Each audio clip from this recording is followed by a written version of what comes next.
Personal finance expert and Me Best founder, Lesley-Anne Scorgi, joining us on Canada Now. And Lesley-Anne, your latest article in The Star discusses how you can be a renter and you can grow richer. Right. And aren't you glad to hear this? Because that home ownership lobby is so strong. From literally the time you're maybe 25 years old, your financial advisor, your parents, your grandparents, everybody says, why throw money away at rent? Why pay your landlord's mortgage? But I am here to tell you that with the way the housing market is going, with extremely high prices, low interest rates continuing to spur those price increases on, we are going to see more and more people rent. And what they can still do is build financial security, but they're going to need to be a little bit clever about it, because so many people in the past have used their homes kind of like a savings tool.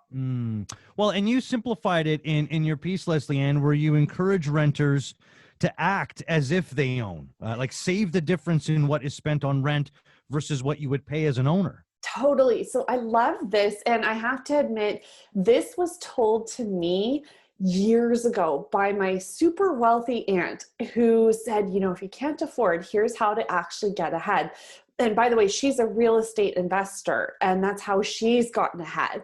But her tip to me was, what you do is you take the rent. So let's say it's $2,000, your rent, but the cost of ownership is maybe $3,000. What you would do is act as if you bought that home and save the difference, which puts, you know, $1,000 into savings every single month. What does not get enough airtime is just how expensive it is for homeowners to have that home. So it's not just the mortgage, it's the taxes, insurance, utilities, lawn care, and the initial transaction cost, depending on where you live, can be, you know, tens of thousands of dollars. So as a renter, you have some advantages in not having to deal with those costs. And if that's the case, why not bank the difference?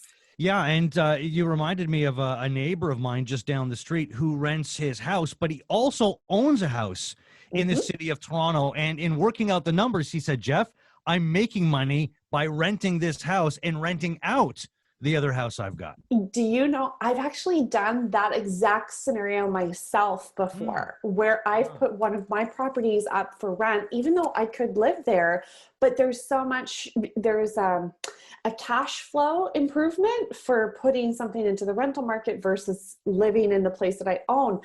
Now, here's where it can really come down to math. So right now we've seen in major centers where there's what we call dense living, condo style living, where you're like living on top of people. It's really dense living in major centers. We're seeing rent rates actually come down in some of those like densely populated areas. So this is actually presenting even greater an opportunity for renters to get in on like a lower cost lease, negotiate with the landlords. We talked about that a couple of years ago, and again, save the difference. Yeah, absolutely. And renters, they may have been one of the fortunate ones in saving a ton of money right now during this pandemic. That's right. And I get it also as a renter, because there are so many benefits of not having those extra maintenance costs. There's a huge temptation to spend right now. We have been cooped up for going on 13 and a half months. So I get it. What we are seeing is like a flood into car buying. And you see a lot of renters going out and buying cars and boats and like machinery. I'm not kidding you, motorcycles. So you're seeing some of these higher ticket purchases, usually motorized purchases happening right now. It's wild.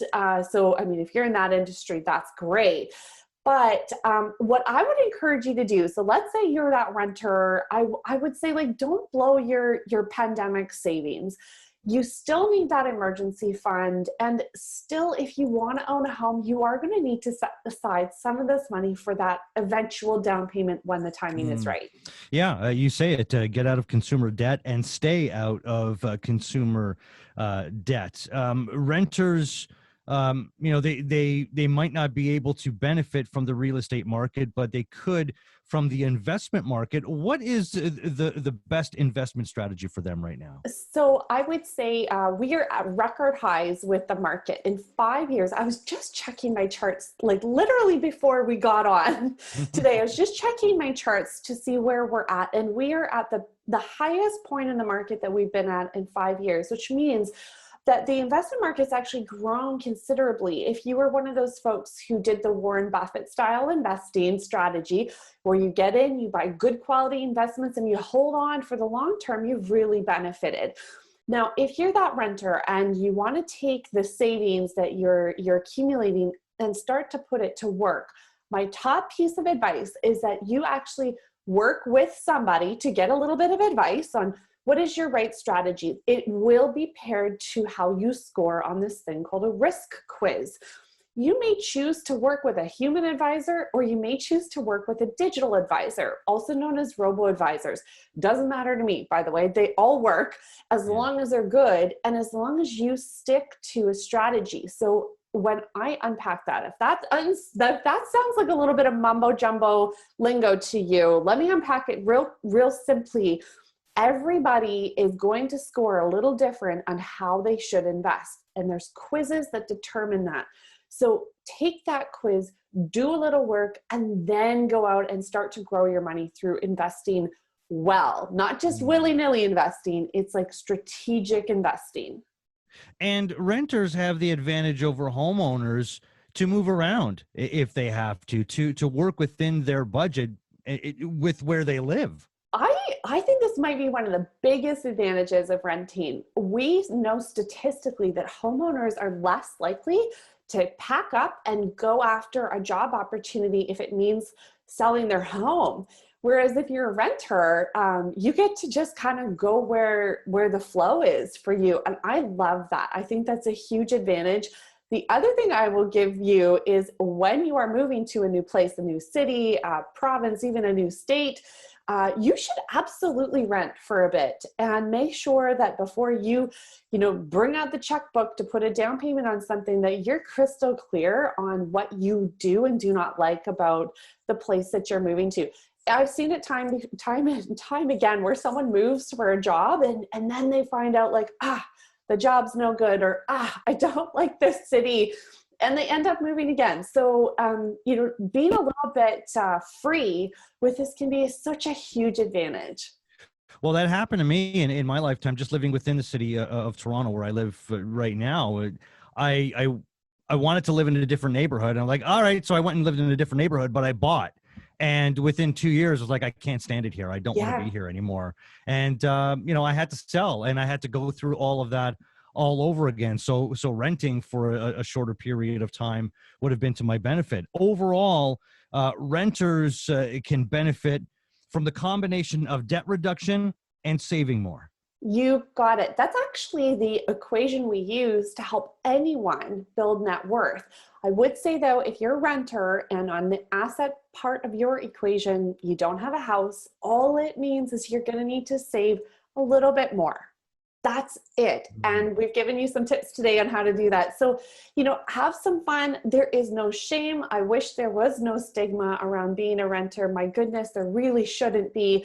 I look at what's happening in the market right now, and I look at all these crazy prices ballooning, and I think, gosh, something's going to settle out at some point. And a lot of those folks aren't in a super great position. Well, I'm glad you highlighted the positives of being a renter, because people need options. Check out mevest.ca. Personal finance expert, Mevest founder, and Baby Hank's mom, Lesley-Anne. Lesley-Anne, it's always appreciated. Thank you so much for joining us. We'll talk again next week. Thanks, Jeff. All right, we'll continue Canada Now. I'm